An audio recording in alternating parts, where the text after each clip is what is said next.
দরবারে উপস্থিত হয়, হাজার হাজার মানুষ, একটু ফাঁকা থাকে না যে সেই ফাঁকা দিয়ে আরেকটা মানুষ ঢুকে। এমনভাবে এত মানুষের ভিড় হয় সেখানে। কোনো হিন্দু নাই, কোনো মুসলমান নাই। আমার নাগরচাঁদের দরবারে কোনো হিন্দু মুসলমানের ভেদাভেদ আছে? কোনো হিন্দু মুসলমানের কোনো ভেদাভেদ নাই। আসলে গুরু দরবারে কখনো হিন্দু মুসলমানের ভেদাভেদ থাকে না। হরিচাঁদের দরবারে হিন্দু মুসলমানের কোনো ভেদাভেদ নাই। এক একজন ভক্ত গিয়ে এক এক কিছু চায়। এক ভক্ত গিয়ে দয়াল হরিচাঁদের কাছে বলে, দয়াল রে, আমি তো অনেক বছর হইল, 25 বছর হয় বিয়ে করছি, কিন্তু আমার একটাও সন্তান নাই। আপনি যদি একটু দোয়া করে দিতেন, দয়া করতেন।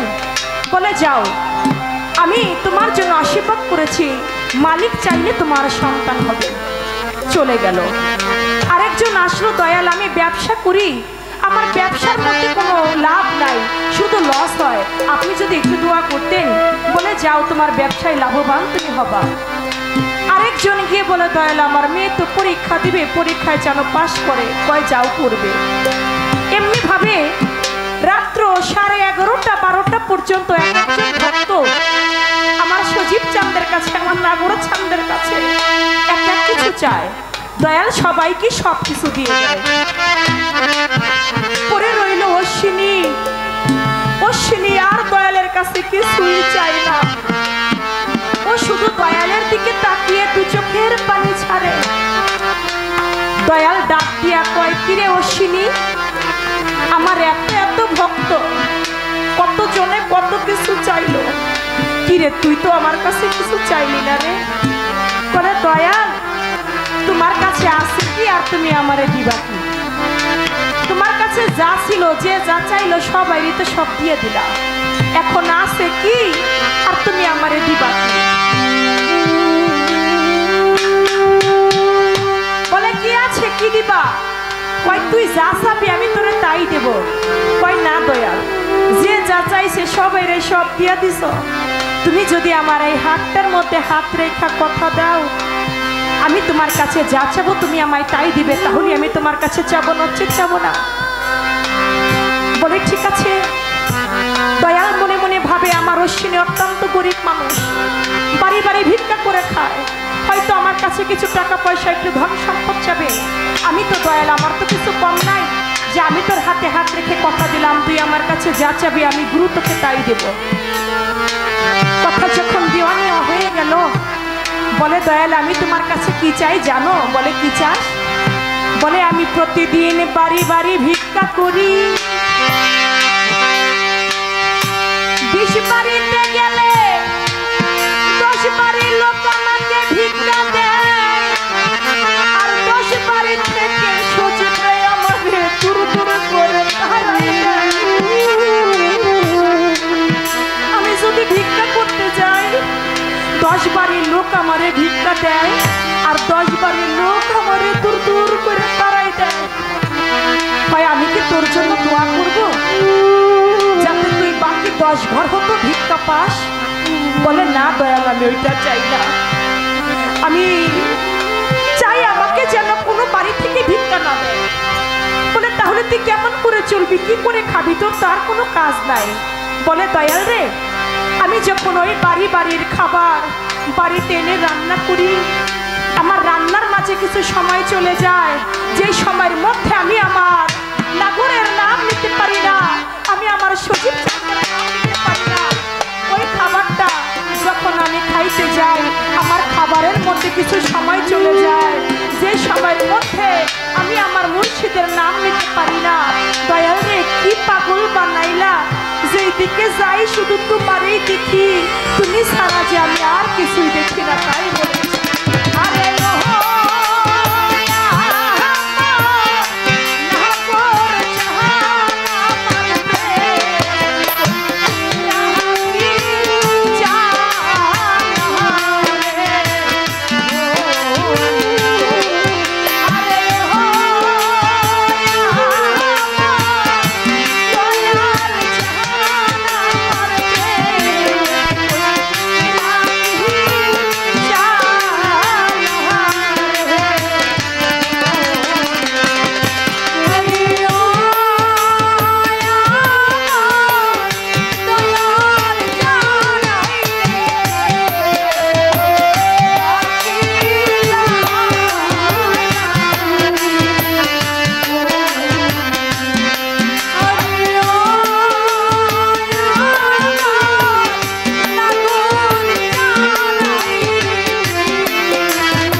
বাড়িতে ভিক্ষা করি, সে খানা বাড়িতে এনে রান্না করলে তার মধ্যে সময় যায়, ভিক্ষার মধ্যে সময় যায়। আমি কিচ্ছু চাই না। বলে তাহলে তুই কি চাস? কয় দয়াল আমি তোমারে চাই। কয় অশ্বিনী এত এত ভক্ত আমার, সবাই সবকিছু চাইলো, কেউ আমার সজীবরে চাইলো না, কেউ আমার নাগররে চাইলো না। তুই যেহেতু আমি গুরু আমাকে চাইলি, আমি দয়াল তোর হয়ে গেলাম রে। যেই গুরু যেই মুর্শিদ একটা ভক্তের হয়ে যায়, সেই ভক্তের পৃথিবীতে আর চাওয়া পাওয়ার কিছু থাকে না। দয়াল নাগর চান যেন ভক্তের হয়, দয়াল সজীব চান যেন ভক্তের হয়, সেটাই প্রার্থনা মাওলার কাছে। জয় বলে